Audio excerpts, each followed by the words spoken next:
Welcome to One Chapter, One Thought. I'm Pastor Chris from Lincroft Bible Church in New Jersey. Every weekday, I read one chapter of the New Testament and offer one brief devotional thought. Today's reading is from the book of Hebrews, chapter 8.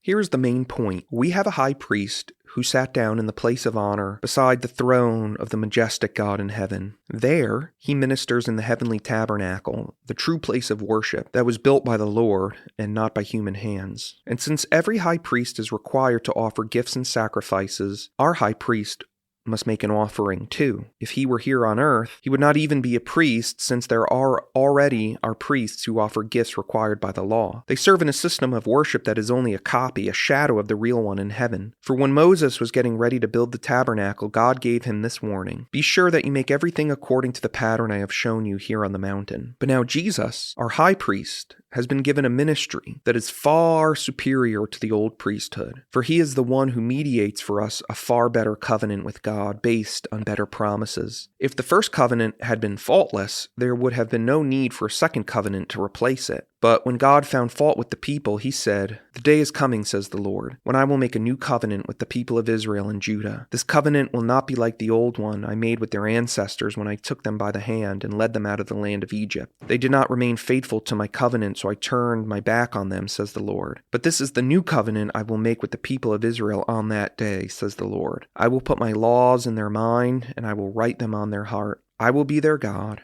and they will be my people. There will not be any need to teach their neighbors, nor will they need to teach their relatives, saying, 'You should know the Lord,' for everyone from the least to the greatest will know me. And I will forgive their wickedness, and I will remember their sins no more." When God speaks of a new covenant, it means he has made the first one obsolete. It is now out of date and will soon disappear.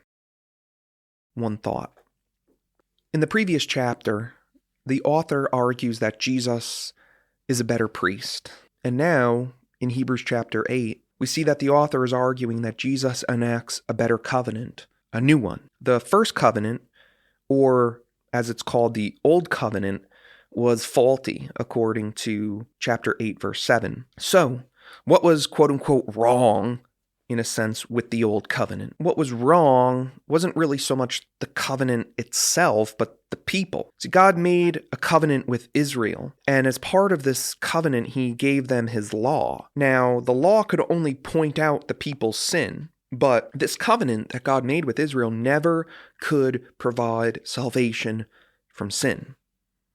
The old covenant could only show them their flaws, but it couldn't fix them. And so, in order for the people to be made right with God, then a new covenant must have been established. The author quotes from Jeremiah 31 through 34, and this is the longest Old Testament quote in the New Testament. And the point that the author is making is that the new covenant has now come in Jesus. Only those who turn to Jesus and find forgiveness in him are included in God's new covenant.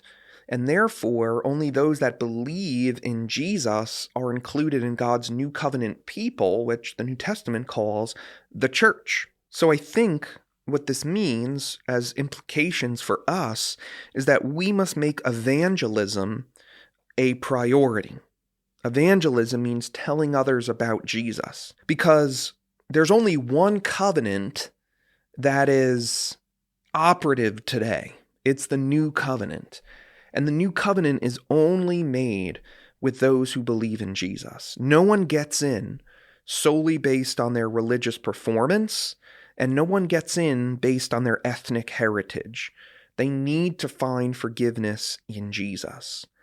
And so through Jesus, the new covenant brings us into this direct and transformative relationship with God.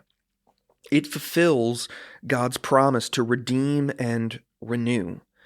And with this incredible gift that we receive, we should make sharing the good news of Jesus a priority, inviting others to experience the hope and the grace of the new covenant.